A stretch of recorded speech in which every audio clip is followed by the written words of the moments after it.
Señal directa.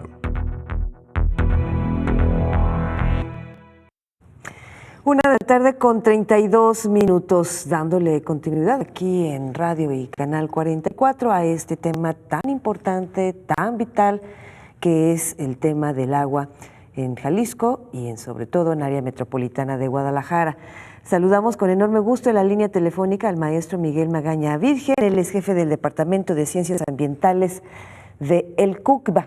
Estimado maestro, ¿cómo está? Buenas tardes y bienvenido. Josefina, buenas tardes a usted y a su auditorio. Gracias por conocernos y estamos a sus órdenes. Oiga, maestro, usted tiene varios años planteando a las autoridades correspondientes de un tipo de ordenamiento de la cuenca o de nuestras cuencas hídricas. ¿Por qué no nos hace como un recordatorio y un resumen para nuestra audiencia, por favor? Bien, mire, en las cuencas es justamente en las cuencas hidrográficas, las elevaciones, las topoformas, toda la condición fisiográfica, hablamos de cerros, montañas, laderas, valles, y que tienen una pendiente hacia un punto determinado, y ese punto determinado son los ríos o los arroyos. Esto quiere decir que lo que pasa en las cuencas se queda en los arroyos.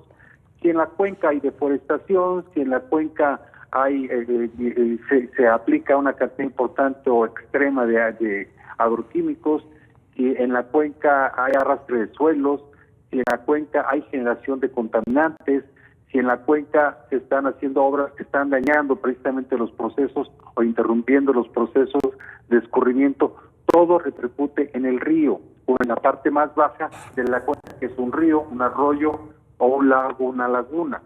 Hemos escuchado muy comúnmente que digan, salvemos Chapala, y yo diría, ordenemos la cuenca, pongamos en una condición de uso sustentable la cuenca. Hay un desorden en las cuencas, inclusive aquí mismo en Guadalajara, la cuenca del Hogado, todo lo que está generando a eso que le llaman Río Santiago, pero que es el drenaje Santiago, en donde está recibiendo una infinidad de carga de contaminantes.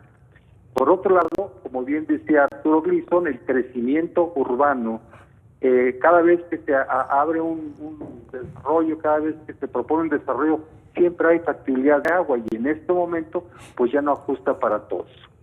Por otro lado, también tenemos que decir que la información oficial es necesaria, una información pero única, porque uno habla una dependencia que tiene que ver con el agua, CIAPA nos da información diferente a la que nos da con agua y diferente a la que se genera por parte de las declaraciones del señor gobernador. Por lo tanto, esto que le estoy comentando es un desorden.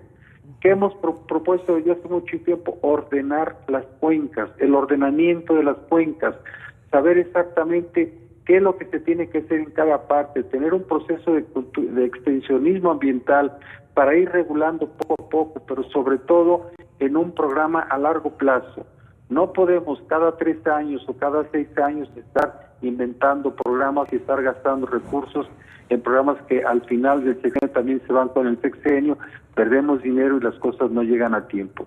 Las cuencas, en el caso que están alimentando, no solamente alimentan por vía superficial a las zonas urbanas o a las actividades agropecuarias, también alimentan los acuíferos, esto es el agua subterránea.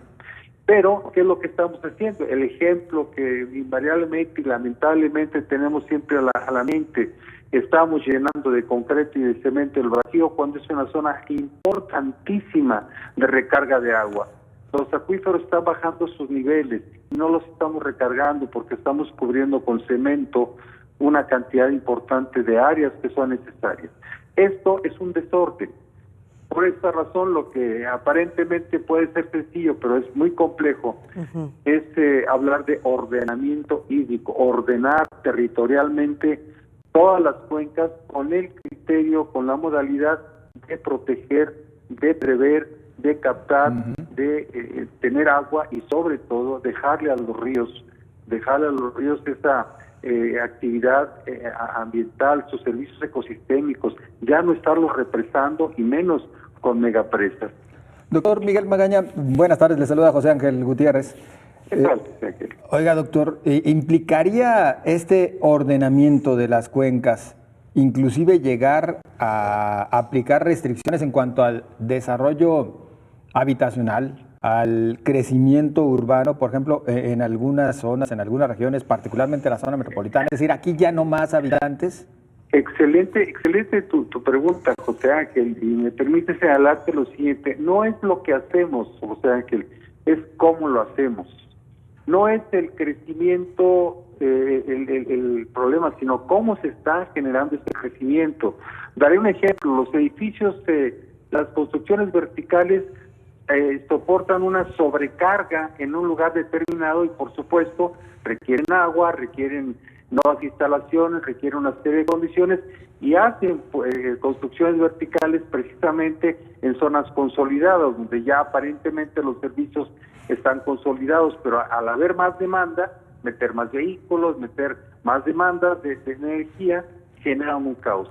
Y eso se está reproduciendo como hongos en la ciudad.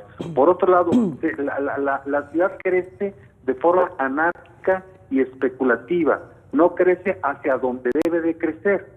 Y sin embargo, por ejemplo, vemos que muchos fraccionamientos hablan y dicen pues que es un fraccionamiento ecológico, y vemos que están llenos de cochera las casas y de ninguna ciclovía, por ejemplo, y en otras muchas cosas más. Entonces tiene que cambiar la forma de crecer, se tiene que cambiar la forma de desarrollar. Hemos propuesto también desde hace muchos años que esa ciudad ya no debe de crecer como un juego de dominó, esto es pegar ficha con ficha, pegar fraccionamiento con fraccionamiento, no.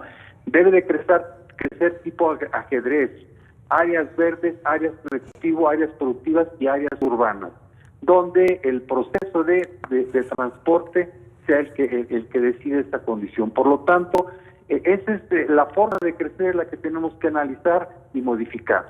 Pero igual, los ingenieros, los urbanistas, mientras no tengan esos criterios ambientales, va a ser muy difícil que esto se dé. Por eso se requiere un eje rector, un plan más allá de la condición administrativa para ir dirigiendo no solamente el crecimiento. El problema de contaminación a la atmósfera también nos afecta el agua, porque hay una precipitación permanente de elementos tóxicos en la atmósfera que llegan a los ríos, llegan al agua, en fin.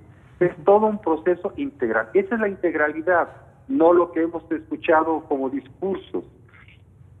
Bien.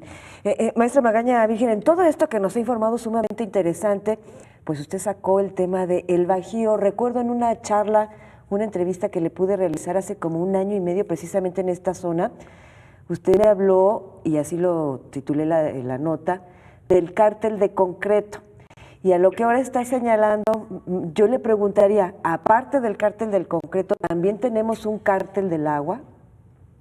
Bueno, por supuesto. ¿Por qué razón? Porque la mayor parte de las propuestas o proyectos que tienen que ver con el agua son de interés económico. No hay ningún interés social. La privatización del agua, la construcción de las megapresas, la distribución de las redes, son asuntos de negocios. Y me parece que el objetivo como una política pública debe ser el servicio a la sociedad, debe de tener esa condición, porque tenemos un derecho constitucional e internacional al agua. Por lo tanto, no se debe de ver el proyecto como cuánto voy a ganar, sino cuánto voy a servir, cuánto voy a resolver. Y ahí es donde, pues como todos los cárteles, pues solamente ven hacia adentro, hacia su propio interés. Y ese es el desorden. Cuando hablamos de un ordenamiento hídrico, hablamos de la participación de todos los sectores, de los sectores académicos, de los sectores turísticos, de los sectores industriales, de los sectores comerciales, del sector campesino, de todos los sectores participando en procesos ordenados en donde hay una propuesta, donde hay una discusión, donde poco a poco se van obteniendo las respuestas, pero en forma conjunta para que todos participen, y al final del ordenamiento se eleva a nivel de decreto.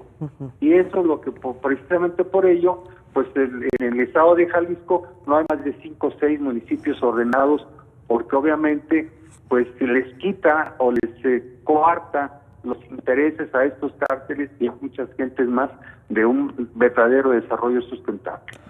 Doctor Magaña, nos menciona usted no más presas. Tradicionalmente Guadalajara se abastecía, básicamente del lago de Chapala y de sus mantos freáticos. Obviamente el crecimiento trajo consigo la necesidad de pensar en otras fuentes de abastecimiento y sin embargo a veces pareciera que es mejor regresar a los orígenes. Pensar, por ejemplo, en exigir a la Federación y a los estados a lo largo de toda la cuenca del Lerma una redistribución del líquido a partir de la demanda real que hoy existe, ¿es una alternativa? La cultura del agua tiene que ser por delante, el extensionismo ambiental que permita acceder a las áreas productoras, a los sectores productivos, para ir orientando cuál es la mejor forma de esa gestión, a esa administración del agua. Guadalajara requiere, por lo menos lo que nos indica el CIAPA, el 25% del agua viene del subsuelo. Pero la intención es precisamente en algún tiempo y a largo plazo ir transitando del aprovechamiento del agua superficial al aprovechamiento del agua subterránea, porque son los aljibes naturales, son los depósitos naturales, y siempre se nos ha dicho y lo sabemos que hay más agua en el subsuelo que en la superficie. Por lo tanto, en la condición de canales de escurrimientos que se aumentan, inundaciones, estamos perdiendo la posibilidad de que se infiltre. Simplemente todas las inundaciones que tenemos año con año en Plaza Patria es agua que escurre porque ya no se infiltra, y ya no se infiltra precisamente porque están tapando y están cubriendo esas áreas de infiltración. Y así en diferentes partes, la zona metropolitana de Guadalajara hay más de 5 acuíferos importantes que se puede alimentar. Claro, los dos que tenemos más grandes, Toluría y Atemajac, están disminuyendo su nivel. Y al estar disminuyendo su nivel, nos estamos acercando peligrosamente al arsénico. Entonces, todo esto debe ser controlado y, eso sí, deben de participar los 3 subniveles de gobierno para que algún día sean 3 niveles de gobierno. O sea, no podemos estar pateándose abajo de la mesa cuando la participación federal, la estatal y la municipal es necesaria, pero de forma coordinada, vinculada. Coordinada y vinculada. Doctor, brevemente, porque tenemos ya que ir a una pausa, pero con toda su experiencia y lo que hoy le comparte a nuestra audiencia, ¿cuál es su reflexión en torno a los mensajes recientes por parte del Ejecutivo en torno a este tema del agua y la escasez? En lo personal, si vemos, por ejemplo, el agua que se ha estado utilizando, utilizó demasiada agua en el caso de la presa de Calderón y se subutilizó agua de Chapala. De tal manera que pues eso indica que el interés principal, quizá, este es un punto de vista muy particular y muy personal, es crear un conflicto para obligar a que se autorice, a que se dé visto bueno a una presa muy discutida desde hace muchos años, que es la presa del Zapotillo, y que bueno, pues que es una cosa muy absurda, muy a la vista, ¿no? Hay una presión, no hay agua, entonces vamos a abrir la presa. No hay agua tampoco en la cuenca del Río Verde. El decreto que está establecido es un decreto que se tiene que modificar. No es la solución, porque la intención de la presa del Zapotillo es exclusivamente económica. Es una empresa que ya quebró con apoyo de recursos económicos del Estado y una serie de situaciones. Ahora bien, ¿por qué en qué soportamos ello? Porque si analizamos anteriormente cómo se ha venido manejando la administración del agua, esa situación debió haberse, si es que es real, debe haberse previsto desde hace mucho tiempo. No de la noche a la mañana, señores, ya no hay agua, se acabó el agua de la presa de Calderón y pues hay que abrir el Zapotillo. Me parece que eso, hasta cierto punto, inclusive, pueril el creer esa situación. Maestro Miguel Magaña Virgen, muchísimas gracias. Como siempre, usted es muy generoso con nuestra audiencia y hasta muy pronto. Hasta luego y gracias por darnos espacio para nuestros comentarios, Josefina y José Ángel.